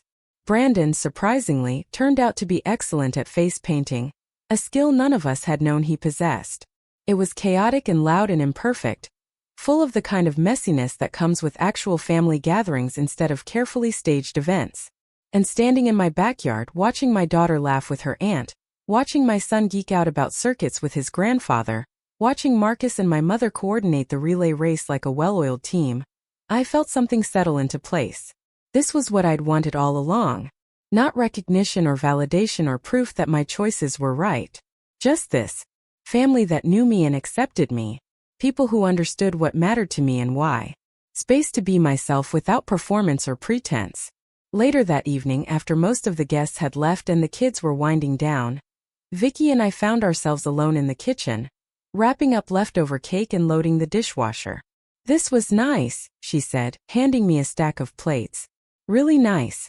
The kind of party I want to remember." Yeah. Felt real. Not like we were trying to impress anyone or create some perfect Instagram moment. Just people who care about each other, celebrating a kid's birthday. That's all I ever wanted our family gatherings to be. She paused, dish towel in hand, looking at me with an expression I couldn't quite read. "I'm pregnant." I nearly dropped the plate I was holding. "What?" "I found out last week. 8 weeks along. We haven't told anyone yet. You're the first person outside of me and Brandon who knows." "Vicky, that's incredible. Congratulations." "Thank you." She smiled, but there was nervousness underneath it. "I'm terrified. What if I'm not good at it? What if I mess up the way I messed up with you, focusing on all the wrong things?" I set down the dishes and turned to face her fully. "You're going to be great at it. And you're going to mess up sometimes because that's what parents do. But you'll also figure it out, just like you figured out how to be my sister again. You learn. You adjust. You keep trying. Will you help? You and Marcus? I know I don't deserve to ask after everything, but I'm going to need people who know what they're doing." "Of course we'll help. That's what family does." She hugged me then, and I could feel her shaking slightly. All that perfect poise dissolving into genuine emotion. I want my kid to have what Emma and Lucas have. Parents who care more about who they are than what they look like. An uncle who teaches them that success isn't about stuff.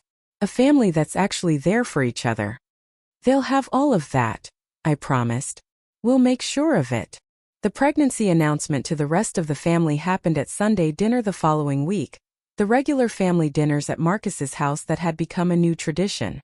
My parents were overjoyed, immediately launching into grandparent mode, offering advice and support, and probably more help than Vicky and Brandon actually wanted. But it was sweet to watch to see how much they'd changed in the past year. My mother, in particular, had transformed. She was more present now, more interested in actual connection than appearance. She'd taken to spending one afternoon a week with Emma and Lucas, actually getting to know her grandchildren instead of just seeing them at formal events. And when she talked about the new baby coming, it was with genuine excitement about the person they'd become, not just about having another grandchild to show off. As fall approached, the San Francisco project hit a major milestone. We successfully launched the first phase of the new system, and the initial feedback was overwhelmingly positive. Commute times were down. Ridership was up. The city's transportation department was already talking about expanding our contract to cover additional neighborhoods. The success brought more attention, more opportunities, more pressure to scale faster than I was comfortable with.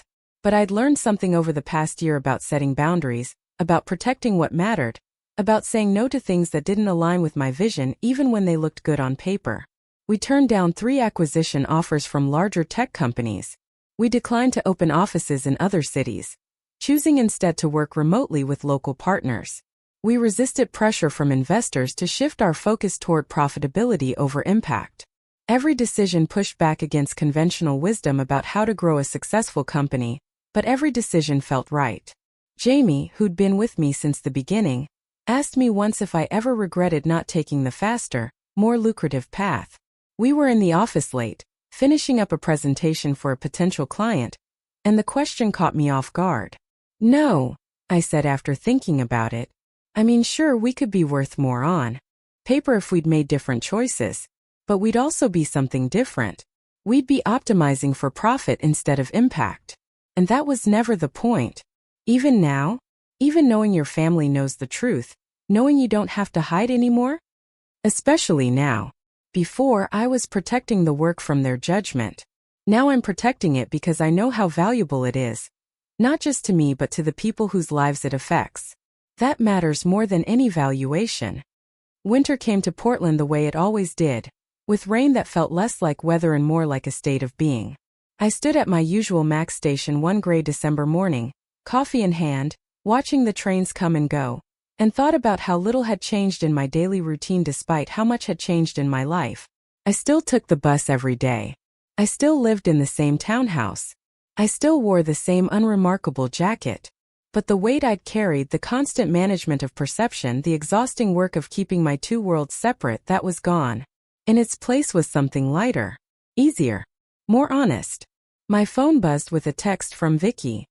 Baby kicked for the first time this morning. Brandon almost cried. I definitely cried. Is this what parenthood is going to be? Just constant emotion?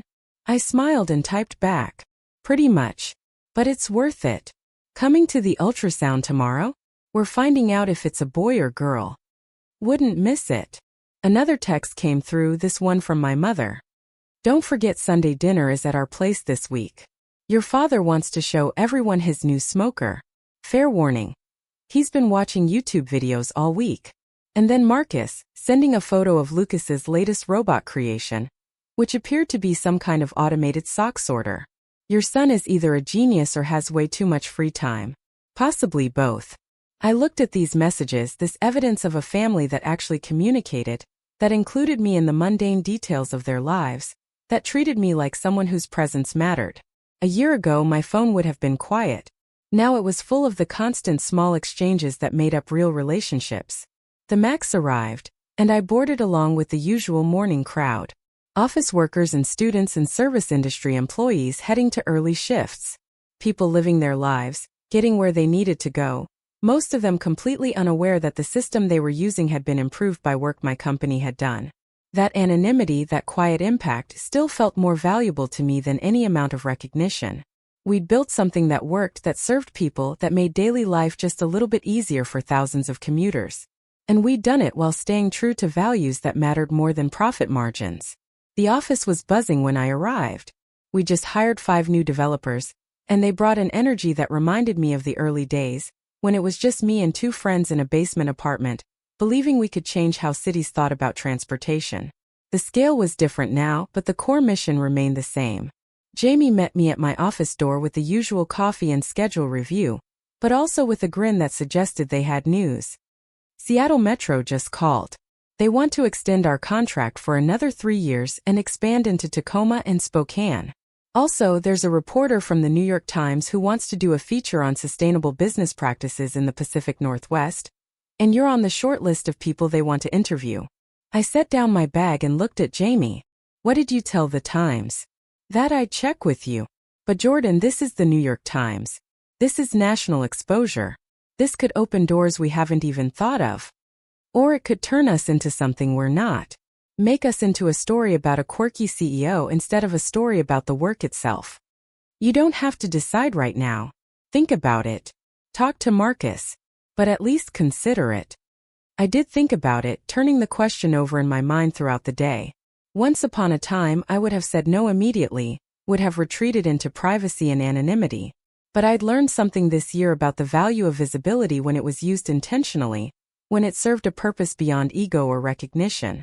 That evening, I talked it over with Marcus while we cleaned up after dinner. The kids were in the living room, ostensibly doing homework but probably sneaking extra screen time. He listened to my concerns, asked good questions, and finally offered the perspective I needed. What would you tell them? He asked. If you did the interview, what would you want the story to be about?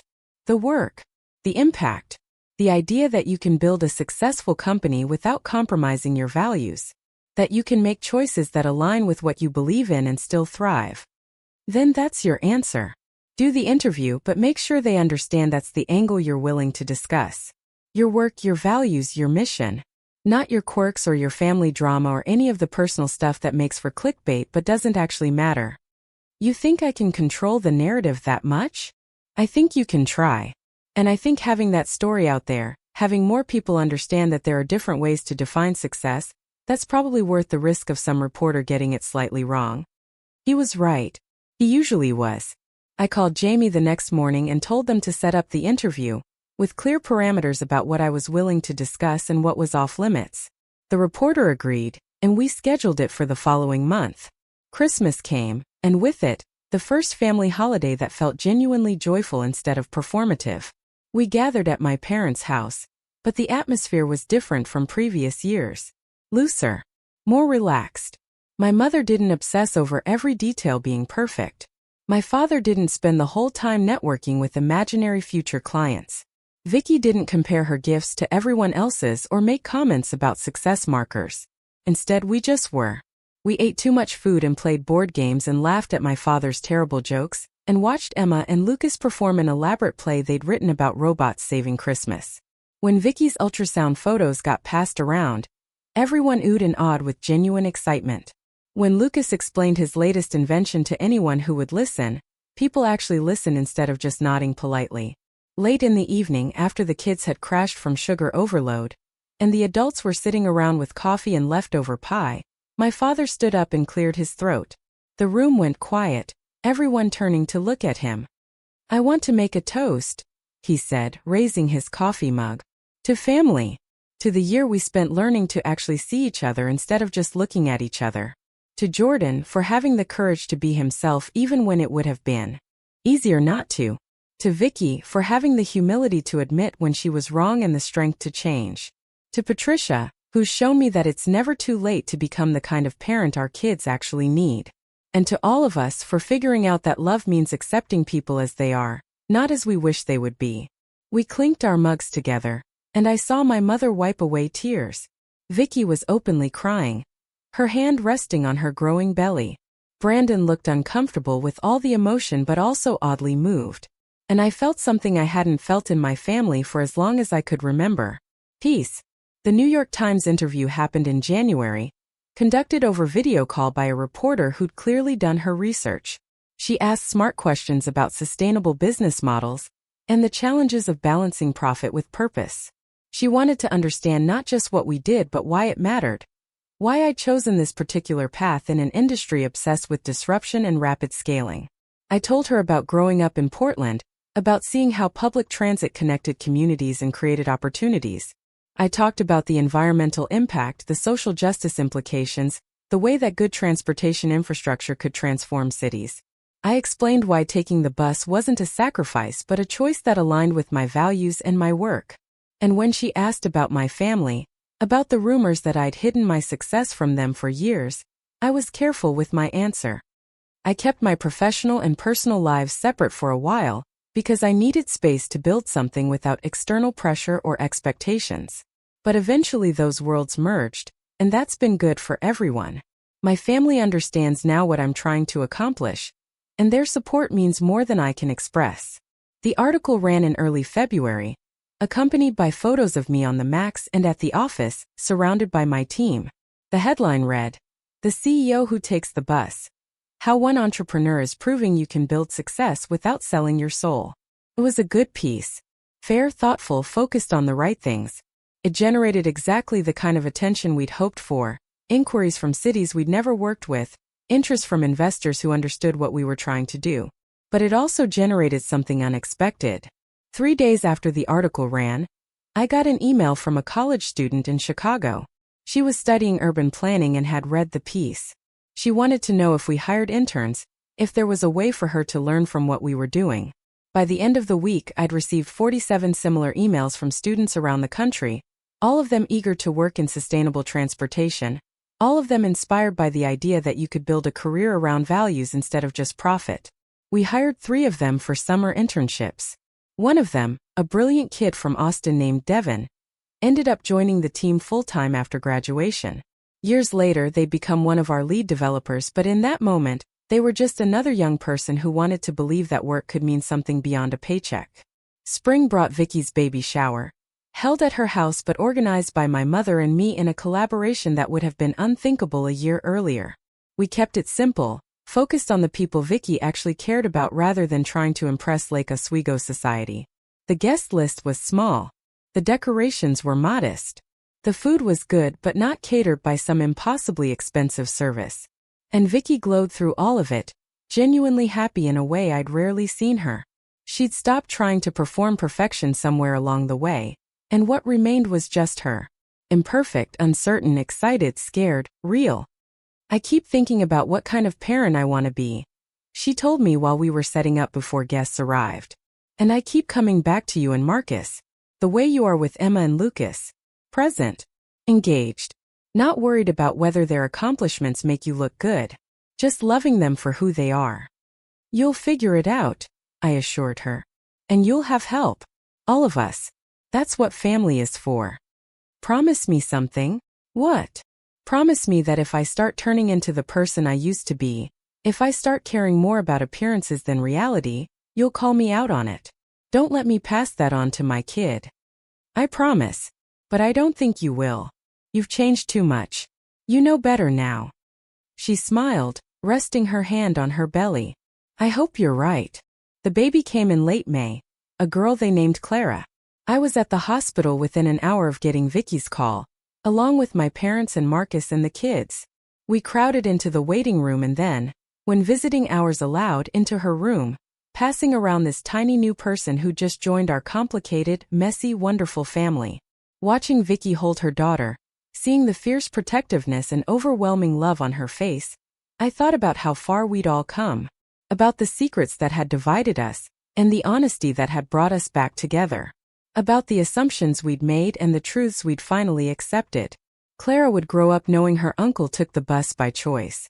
She'd grow up understanding that success could look different for different people. She'd grow up in a family that had learned, finally, to value authenticity over appearance. And maybe that was the real gift I could give her. Not money or connections or any of the things Vicky and I had once thought mattered so much. Just an example of living according to your values, of building a life that felt true, even when it didn't look conventional. Summer passed in a blur of work and family dinners and watching Emma and Lucas grow so fast I could barely keep up. The San Francisco project continued to exceed expectations, and we started preliminary conversations with Los Angeles about bringing our system south. The company was thriving, the team was strong, and I felt more confident than ever that we were building something lasting. But the moment that mattered most came on a random Tuesday in August. I was at the MAX station, same as always, waiting for my train. It had been raining earlier, but the sun had broken through the clouds, turning everything golden and wet and impossibly green the way only Portland could. A woman approached me, probably mid-50s, carrying shopping bags and looking slightly uncertain. "Excuse me," she said. "Are you Jordan Blake?" I braced myself, unsure what this interaction would bring. "I am. I just wanted to say thank you. I read that article about you in the Times and then I read about your company and I wanted to thank you. My son uses the MAX to get to his job every day. He has autism and driving is really difficult for him, so public transit is how he gets around. And over the past couple years it's gotten so much better. More reliable. Clearer signage. Better announcements. His commute used to stress him out so much, but now it's easy. He's more independent. He's happier. And I know your company had something to do with that." I felt my throat tighten. That's exactly why we do this work. Well, it matters. It really matters. So thank you.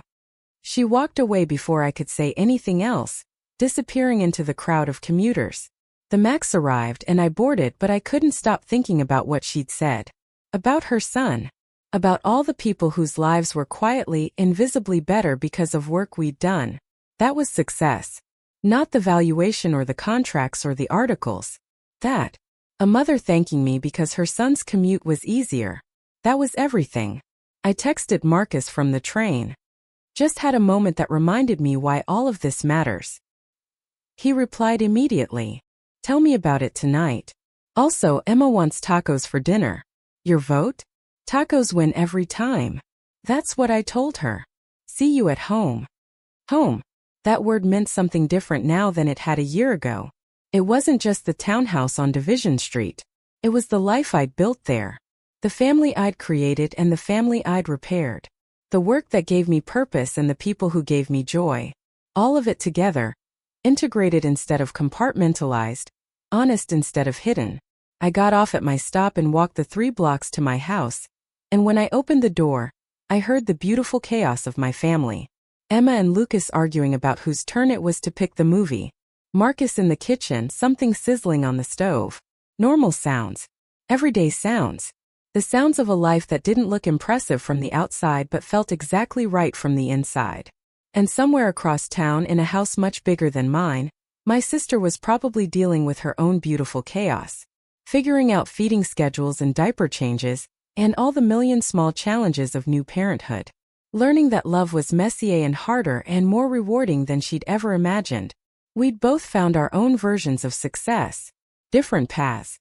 Different priorities. But finally, the ability to see each other clearly and support each other genuinely.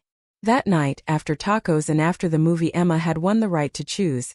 After the kids were in bed and Marcus and I were cleaning up the kitchen together, my phone buzzed with a text from Vicky. Clara smiled at me today. Real smile, not just gas. Cried like an idiot. Is this normal? I smiled and typed back. Completely normal. Welcome to parenthood. Thanks for being here for all of this. Thanks for not giving up on me. That's what siblings do. We drive each other crazy and then we show up anyway. Love you, little brother. Love you too, Vicky. I set down my phone and looked around my kitchen. At the dishes in the sink and the kids' artwork on the fridge, and the life I'd built that was nothing like what anyone expected but everything I needed. And I thought about that morning at the bus stop, about Vicky rolling down her window to mock me, about how that moment had set everything in motion. She'd been wrong about so many things. About success. About what mattered. About me. But in being wrong, in pushing so hard against the life I'd chosen, she'd accidentally forced the truth into the open. And that truth had changed everything. I didn't own a car. I probably never would. I took the Max every day, and I'd keep taking it as long as it made sense. Not to prove a point. Not to make a statement. Just because it worked for me, because it aligned with my values, because it was part of who I'd chosen to be. And my sister, who'd once thought that made me a failure, now understood. More than understood. She'd learned from it. Changed because of it. Become someone better through the process of realizing she'd been wrong. That was the real story. Not the secret company or the hidden success or any of the dramatic revelations. The real story was about a family learning to see each other clearly. About assumptions being challenged and relationships being rebuilt. About the hard work of honesty and the reward of genuine connection. Marcus finished loading the dishwasher and turned to me. You're thinking deep thoughts. I can tell by your face. Just thinking about how strange life is. How the things that seem like disasters at the time sometimes turn out to be exactly what needed to happen. You mean Vicky finding out about the company? Yeah. If she hadn't gone digging, if that social media post hadn't happened, we'd probably still be playing our same old roles. Me hiding. Her judging. Everyone pretending. But that's not what happened. You both chose to do something different. To be honest instead of comfortable. That took courage. Or stupidity. Sometimes it's hard to tell the difference. He laughed and pulled me into a hug. Either way, it worked out. You've got your family back. The real versions, not the performed ones. That's worth something. It's worth everything. Later, lying in bed, I thought about the future. About Clara growing up with Emma and Lucas, cousins who'd actually know each other. About family dinners that would continue to happen every week, not out of obligation but because we actually wanted to see each other. About my parents getting older with grandchildren who genuinely knew them. About Vicky and me building the kind of sibling relationship we'd never had as kids but were creating now as adults. And I thought about the company, about the work that would continue, the cities we'd help, the systems we'd improve. About staying true to the mission even as we grew. About proving that you could build something successful without compromising what mattered. The Max would keep running, carrying thousands of people to their destinations every day. Some of those people would know that my company had helped make their commute better. Most wouldn't. And that was fine. That was perfect, actually. The work didn't need recognition to matter. It just needed to work. My phone buzzed one last time before I fell asleep. Another text from Vicky, sent to the family group chat she'd created after Clara was born. Sunday dinner at our place this week? I'm making pasta. Or trying to. Marcus, you're on standby in case I need emergency cooking advice. My mother replied first. We'll be there. Should I bring dessert? My father. Looking forward to it. Marcus. I'll bring ingredients for backup pasta. Just in case. And me? Wouldn't miss it. I set down my phone and closed my eyes, thinking about Sunday dinner in my sister's house. About food that might be slightly burnt but would be made with love. About Clara and her bouncer while we ate, probably fussing at exactly the wrong moment. About Emma and Lucas playing with their new cousin, teaching her things she was way too young to understand, but that they'd teach her anyway. About all of us together, imperfect and honest and real. That was my life now. Not the life anyone expected me to have. Not the life I'd once thought I wanted. But the life I'd built deliberately. Through choices both hard and simple. Through honesty that had cost something but given back more. Success wasn't about the car I didn't drive or the house I didn't own or the image I didn't project. Success was about alignment, about building a life where my values and my actions matched, where the person I was at work was the same person I was at home, was the same person I was in the world. And finally, after years of hiding and performing and keeping secrets, my family knew that person. They saw me clearly. And they loved me anyway, maybe even because of who I actually was rather than despite it. The Tesla that had started this whole mess was still parked in Vicky's garage, though she drove it rarely now. But that didn't matter anymore. The car had never been the point. The point was what it represented. The assumptions we make, the definitions of success we inherit, the courage it takes to choose something different. I'd chosen something different. So had Vicky eventually. And that choice, that willingness to question what we'd always believed, had given us back to each other. In the morning, I'd wake up and take the Max to work. I'd solve problems and lead meetings and continue building something I believed in. In the evening, I'd come home to my family, to my small house and my normal life and my extraordinary love for all of it. And on Sunday, I'd go to my sister's house for dinner. I'd watch her fumble through cooking pasta, and I'd laugh and I'd help, and we'd eat together as a family that had finally learned what family actually meant. That was my story. Not dramatic. Not particularly impressive to anyone on the outside. But mine. True. Real. Built deliberately and lived authentically. And I wouldn't trade it for anything. Not for a Tesla. Not for a mansion. Not for all the external markers of success that people spend their lives chasing. I had something better. I had a life that felt right. And that, it turned out, was the only success that ever really mattered. Up next, you've got 2 more standout stories right on your screen. If this one hit the mark, you won't want to pass these up. Just click and check them out.